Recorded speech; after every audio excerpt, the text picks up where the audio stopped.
Ηλία, Λίτσα, να μας κάνεις καμιά δήλωση, να μας τον αφήσεις για κανένα 2 χρόνια να κάτω.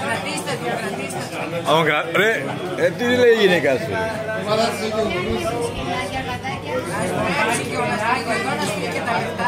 Μα εγώ δεν νομίζω να μένει. Να το ρωτήσω. Τελευταίο διάστημα αμφιβάλλω.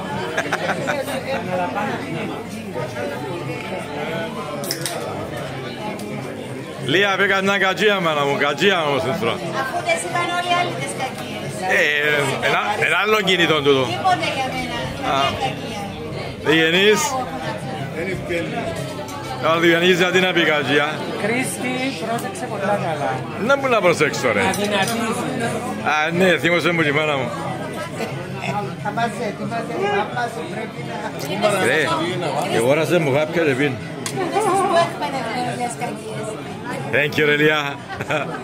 Είδες που σε έπιασα αμέσως. Να μας αφήγει να πούμε. Ήταν καλή. Και γράφει ήχο, ξέρεις το.